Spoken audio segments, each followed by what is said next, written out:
Let's do this. The Cult of Hockey podcast by the faithful and for the faithful. I'm David Staples of the Edmonton Journal, and I am here tonight flying solo because after the game I saw that Kurt Levens, he did the game grades tonight, but he did it on reserve power because the power is out on his secret home base on Pender Island. So he doesn't have any power left in his house or his computer. So I'm on my own tonight. Too bad because it was a fantastic game. I would have liked to heard Kurt's thoughts on it. One of the Oilers' most dominating wins of the year, a 3-1 victory over the Boston Bruins. So I believe this is Kurt and I were hoping on this 5-game road trip they would get 5 points. And let me just check. I think they've now got 6 points in 4 games. So they've already surpassed that, and they have a chance in Minnesota to pick up more points on Saturday. Excellent for the Oilers. They are 7 wins and 3 losses in their last 10 games. So they appear to have turned a bit of a turned a new page on their season, which is excellent, and it's about time. Much needed. Of course, the sub-headline, or maybe even the headline, was Tristan Jarry went out with an injury. He was moving across the net. It looked like he jammed his right leg into the post inadvertently and left the game. He was left the game under his own speed, his own volition. Might have been precautionary on his part. But nonetheless concerning. He's had injury issues in the past. And if he's out, the Oilers are not exactly... Calvin Pickard's a decent backup goalie, but he's not a number one goalie. Except last year in the playoffs, of course, when he was for a while. So it's not a disaster. Pickard's been playing better recently. I'm going to return to that subject, though, after the podcast, after the set menu of the podcast, which is 2 good things, 2 bad things, and 2 numbers. And I will be handling them all tonight, juggling those balls in the air. Hopefully I'll get this right. Hopefully I won't have a knife land on my foot, juggling the knives. The grade A shots were 18-7 for the Oilers. That's just fantastic. They dominated. And the subset of more dangerous 5 alarm shots are 9-3 for the Oilers. And the five alarm shots go in about 33% of the time, and the grade A shots on average, which includes the 5 alarm shots, go in about 22% of the time. If you just include the small group of the group of grade A shots that are grade A, considered grade A shots and aren't 5 alarm shots, they go in about 13 to 14% of the time. So that's where we're at with that. My first good thing, well, come on. I was going to say Connor McDavid, but it's actually the coach, because when the Oilers were up 2-1 heading into the third period. And early in the third, I think it was Nurse got a penalty. I'm not mistaken. Could have been someone else, actually, in that case. It doesn't matter. Anyway, what does Coach Chris Knoblock do? He puts out Connor McDavid. And the first thought in my mind is, oh, geez, there you go again, over-relying on the veterans, putting out a player who can get over-aggressive out there and get out of position and have a goal scored on him. And if the Oilers had been scored on, you can bet I would be all over Knoblock right now, because that was my preconceived notion that this was a bad idea. Turned out I was completely incorrect. Maybe McDavid had said, between periods, coach, if there's a penalty, put me out there. I'm ready to do anything. I'll eat a puck to kill it off. Although you don't want Connor McDavid eating pucks. But anyway, the puck goes to Ryan Nugent-Hopkins in the Oilers zone. McDavid breaks, and Nuge makes just an extraordinary seam pass up the ice. Stretch pass, I guess. and breaks McDavid in. And McDavid makes the same move that he scored the other night. I can't remember who he beat the other night. Going to his backhand. Oh, Stuart Skinner uh, in Pittsburgh. Same move. Takes it to his backhand and beats the goalie quite easily. And it's 3-1 Oilers, and the Oilers never looked back. They really didn't. I mean, there was one more. There was a difficult 5-alarm shot that Pickard had to stop on the power play shortly thereafter. Came to, I can't remember the play, but anyway. But other than that, Boston only had 2 more grade A shots the entire period, whereas the Oilers were just pouring it on. They had like 1, 2, 3, 4, 5, 6, 7, 8. So after that goal, it was 8-4, excuse me, for grade A shots for the Oilers. So actually 8-3. Excellent closing down of the game for the Oilers. Pickard wasn't in the end that busy. When he did have shots, he stopped them. So good for Calvin Pickard, who's been looking better in his last few games. Maybe he's coming around. They'll need him to do so. So McDavid also, and it was McDavid and Nuge who had combined, of course, on the first goal. This was a power play goal where Draisaitl passes it down to low to McDavid, and he just waits, calmly puts it through the crease, and Nuge charges in there and slams it in. Just a beautiful goal. Go to the effing net, and as Glenn said, there used like to say, and you score. And that's exactly how the Oilers got the first goal of the game. And they have, I don't know what it is, Jack Michaels keeps repeating their numbers. They win almost every game when they score the first goal, and they won this one. So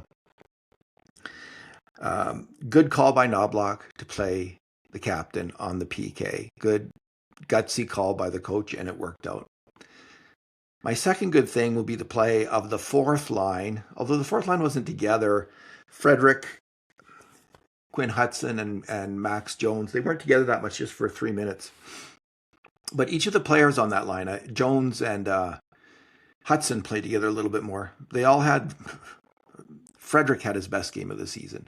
Jones had his best game since his first 2 games as an Oiler last year, and then he had 15 inconsistent games where he didn't get much done. Jones was barging around the corners. Frederick had his feet moving. He was making plays. He looked like the player that we hoped he might be when he signed here. And on one hand, it's kind of frustrating that it maybe took him going home to Boston to show off or to put in a big show to play that way. If it's a motivation issue, that's on one level, it's disappointing. Play if it's a matter of motivation, play like that every night, buddy. That's what you're paid for. Get those feet moving, get in there. Frederick made a number of plays where he got in there and won the puck. Exactly what he's got to do. Jones got a couple hard shots on net. And on the second of those hard shots, who was there but Quinn Hudson, again, like Nugent Hopkins, going to the effing net and tapping the rebound forward and then putting it in with great hands. Quinn Hudson made 2 or 3 plays, including that goal tonight, where he just showed off great hands and great hockey sense. And it seems to me he moved well enough in combination with those good hands to... The Oilers might have another player here. They might have another top 9 forward here. I mean, Bowman's had a mixed record. Mangiapane's been iffy. Didn't do anything tonight. Frederick, the signing at this point looks like a train wreck disaster for the Oilers. That could turn around. It's still early days, so we shouldn't be too quick to judge there. He did have a really severe injury last spring. Could be still coming back from that. So, but let's just say it didn't work out in the playoffs at all, and it hasn't worked out so far. So it's not like Bowman has hit home run after home run. But signing Roslovic, maybe that just fell into the Oilers' hands. Maybe it had nothing to do with Bowman. We don't know, but that was a huge move. The Hudson thing, though, it sounds like Stauffer was intimating it was that Bowman had good relations, I think, with the family. And maybe that's why Quinn Hudson signed here. They are originally the dad's from Edmonton area. So anyway, they might have a player here, which is super exciting because right now, if Jarry's healthy, if let's say they have solved the goalie issue, if that's the case, I think they have a strong defense. Emberson's really playing well, but they need a third line that can score. They're desperate for it, and they have a number of options for third line players. But I'm thinking in the end, in the playoffs, we will see Nuge at center. Hudson might be one of his wingers, and maybe they'll trade for a guy who will be like a bigger, more physical player to play with them, and that will be the third line. That would be huge for the Oilers because Nugent Hopkins is playing the best hockey of his NHL career. He has become a fierce, tenacious, Datsukian kind of forward out there. And Quinn Hudson looks like he's got all kinds of game. So great work from everybody on the fourth line tonight. I'm pretty sure that's the first time I've singled out, or maybe anyone, or Kurt singled out the fourth line on this podcast as a good thing. Bad things. What do we got here? Okay, well, the first one, they both have the bad things happen in the first period. Zadorov really crunched McDavid with a hit, and I don't want to see McDavid get hit like that. And I think the Oilers have got to go after that player. And Zadorov is a fearsome, absolutely fearsome aircraft carrier intimidator of an intimidator in the NHL. When they had Evander Kane, though, they had someone who would go after him and did go after him. And the turning point in the 2024 series, in many ways, other than Pickard coming in and playing well, was Evander Kane, standing up to Zadorov and eventually taking it to him, hitting him, going at him.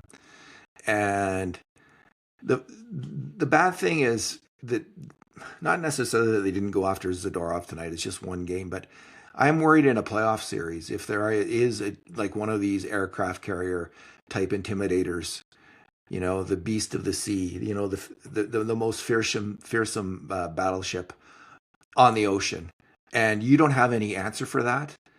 That's a problem for the Oilers, and the Oilers have had an answer for that with Kane for the last few years. They may not anymore, and now maybe if Vancouver eats half of Kane's salary, maybe Kane will be an Oiler by the playoffs again. That's just me talking, but they might need that kind of player. And tonight, that hit on McDavid reminded me, at least, of why that is. You've got to be able to nullify that kind of threat, that kind of intimidation, and you need a special player to do that. Okay, my other bad thing, the first goal against was a rush on the power play. And you don't see many goals scored off the rush on the power play. It does happen. But there was two bad plays in particular, right at the blue line. First of all, Spencer Stastny, the new defenseman, the puck's coming right at him, and he gets beat to the inside. And suddenly, it's a guy charging hard with the puck because Stastny's backed off so much and been beat so cleanly and wasn't aggressive enough or wasn't backing up enough. It didn't stay with this man. He just got beat, flat out beat. And Janmark is also on the blue line with Emberson, and Emberson starts backing up to meet the threat. But Janmark stands still, and his check just goes shooting in there and is the goal scorer. Janmark doesn't move. He's got to move. He's got to read the play better. As soon as Stastny blows that, he's got to be anticipating that Stastny might be moving back. And Janmark was the other guy who really blew it. Emberson's kind of caught in no man's land at that point. He does get deked by the goal scorer, but it's not really his fault. I mean, he's got to back up. He's worried about a pass. He's in a tough spot, but he's also part of the carnage. But really, Janmark and Stastny at the blue line are the causes of that goal, and that's my second bad thing. There wasn't a lot. I mean, obviously the Jarry injury is a different class of bad things. It's a whole other world of pain. But I'll talk about that in a bit. Let's move on to numbers. So my first numbers, we track grade A shots. We tell you them every game. Well, for the first time since the beginning of the season, let's say the first 2 weeks of the season, the Oilers are finally ahead overall of their opposition when it comes to grade A shots. And so the Oilers now have 493 grade A shots, and they've given up 484. This is a big moment for the team. It's this kind of analytical assessment. These are the real underlying numbers for the team, and they the Oilers will go nowhere if they don't get more grade A shots than the opposition in a series in the playoffs or overtime in the regular season. And it's why they've been such a worrisome team up until now, is that for the first time in a long, long time, since like 2019-20, 2018-19, when they weren't such a good team, they've been getting outshot in terms of grade A shots. The subset of 5 alarm shots now even at 218 for, 218 against.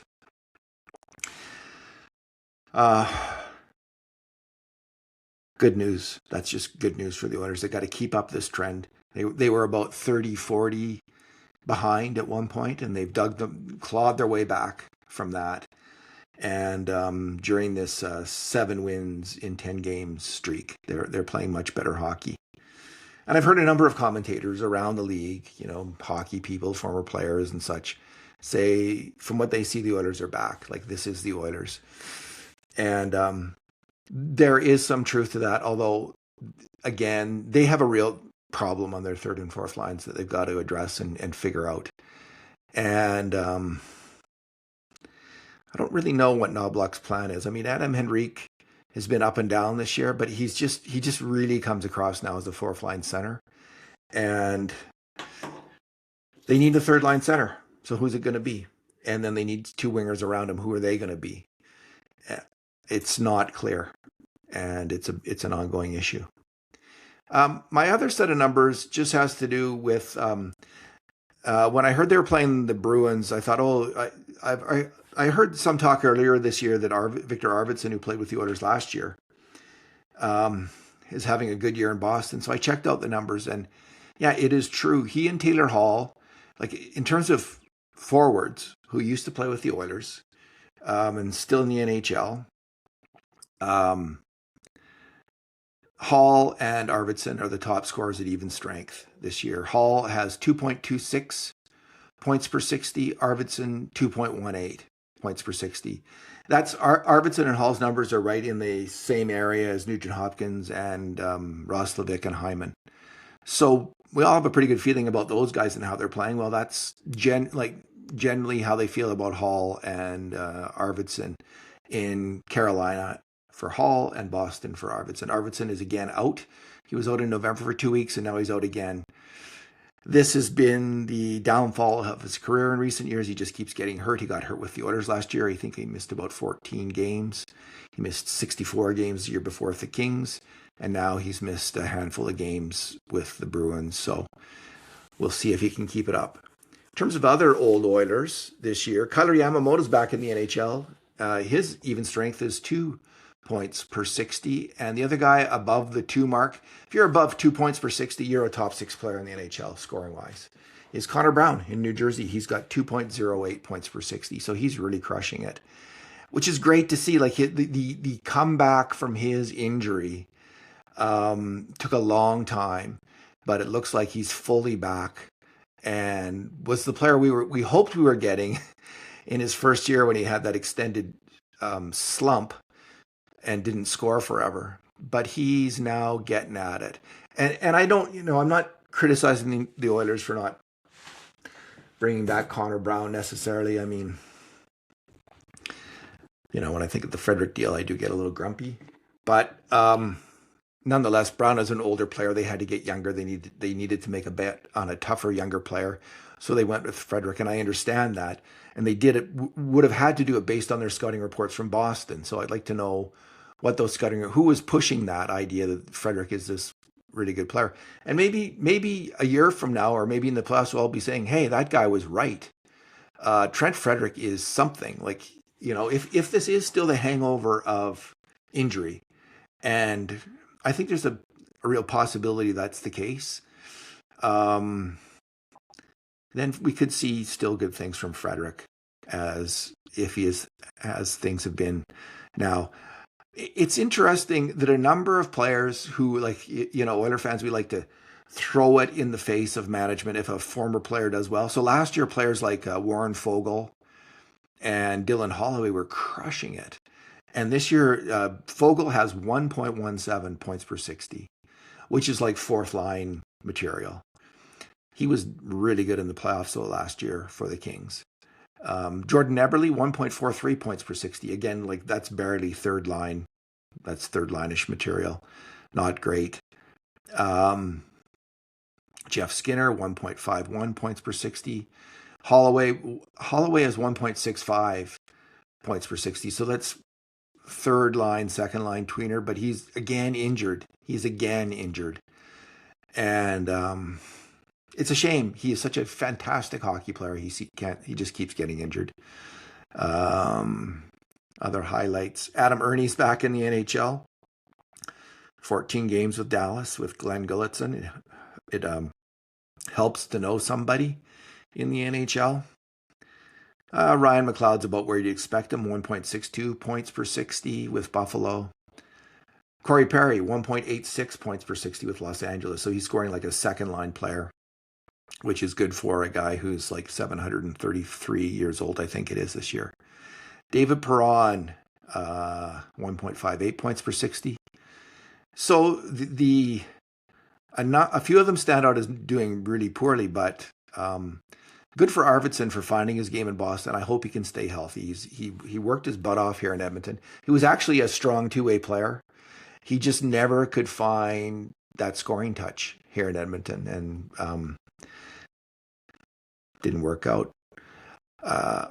Retired from pro hockey of the old Oilers forwards, guys who played last year, Patrick Maroon, Sam Gagner, and Andreas Athanasiou. Andreas Athanasiou, a name that still haunts Oilers fans for obvious reasons. Bad ones. Bad trade. All right. That was a lot of numbers, but that was my other numbers. Now let's just talk briefly. I'm going to talk briefly about the Jarry situation. Even before the Jarry injury, I mean, you always had to expect he could get injured. He's been injured in the past. He's missed games. You just never know.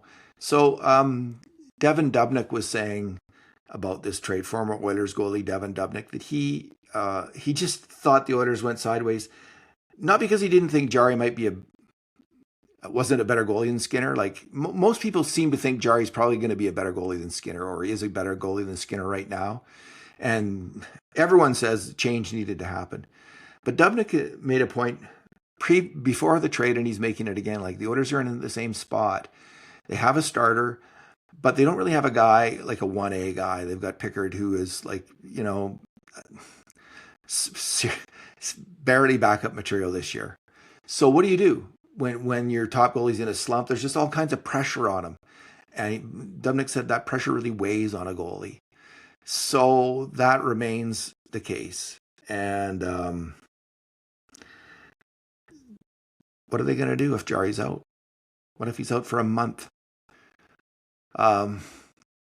Steve Valaket, who's of Clearsight Analytics, former NHL goalie who played some with the Oilers, now a New York Rangers commentator. He said if you took the shots that Stuart Skinner faced in the last 2 years, and then you looked at the shots that Jarry faced, if you took the shots the Oilers goalies faced, and then looked at the shots, the kind of goalie Jarry is, he would have made 15 more saves in the last 2 years than the Oilers goalies. 10 more than Pickard and 5 more than Skinner. So he's marginally better than Skinner, Jarry, according to Valaket's numbers, but a lot better than Calvin Pickard. So what I have been liking about Jarry's game is his game management, his puck movement. and just being able to smother the puck, stop the puck. I actually think that Skinner caused, on average, let's say 1 or 2 grade A shots against the Oilers per game because of his poor game management and poor puck handling. And, you know, plays that wouldn't otherwise have been grade A shots. So I don't know if that's factored into Valikit's numbers, but I suspect they're not. And that the difference between Jarry and Skinner might be more like 10 goals because of it. But, you know, the first impression of Jarry was extremely positive, and now this injury. There is, the Buffalo Sabres have a whole handful of goalies. Finnish goalie, I can't remember how to, Pekka Upa Luukkonen, I think, or Ukko-Pekka Luukkonen. Nick Ellis, who's coming off concussion protocol, and Alex Lyon. Alex Lyon's name came up. He's about the same age as Pickard.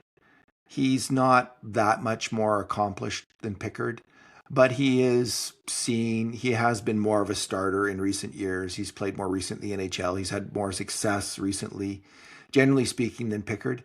So there's the thought that the Oilers might trade for him. That was talked about before the Jarry trade. So that may come to pass. We may see that. I don't know what it would take to get him. I think he's affordable. So we'll see what happens in that regard. I do think it's probably advisable, since Connor Ingram really isn't meeting the test in the AHL right now. And I just don't think you can count on him being your starting goalie. You need to find someone who you will have as your starting goalie.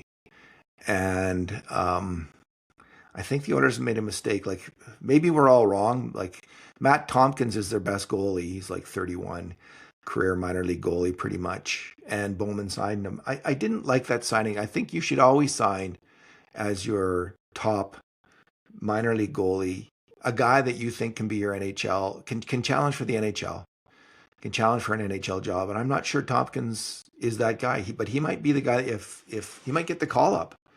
In fact, it might have even happened by now if Jarry's injured, although they're probably going to wait and see how Jarry is tomorrow, unless they already know tonight.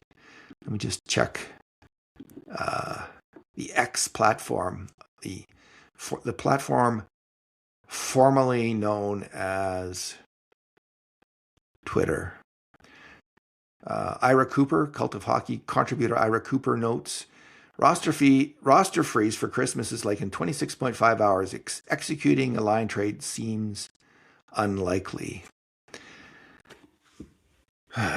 He adds, we don't know what Buffalo is demanding, requesting, or their position at all. Fair enough. That's a good point.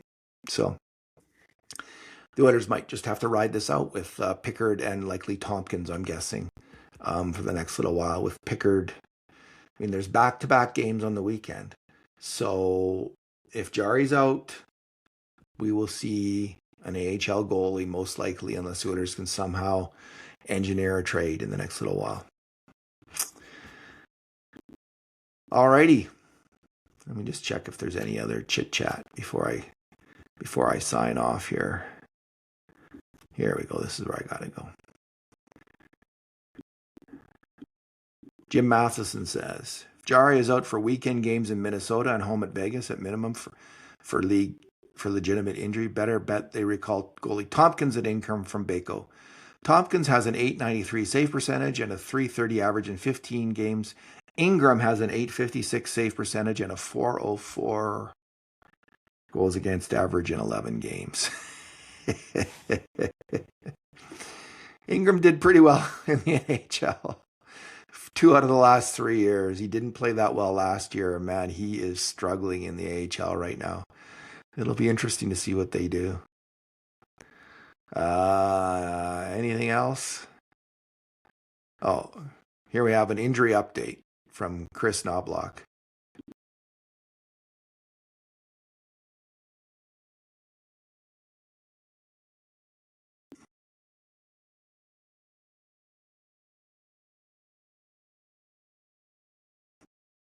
All right. He's saying, if you didn't hear that in the background, essentially he's got no updates and we'll see what happens next. So we shall. Alrighty. Well, I have no extra comments other than I hope Kurt's power is back next game. All right. I want to thank everybody again for listening. We have the sharpest, smartest, wisest, sanest listeners in all of hockeydom here at the Cult of Hockey, by the faithful and for the faithful. And in the meantime, and in between time, this has been another edition of the Cult of Hockey podcast.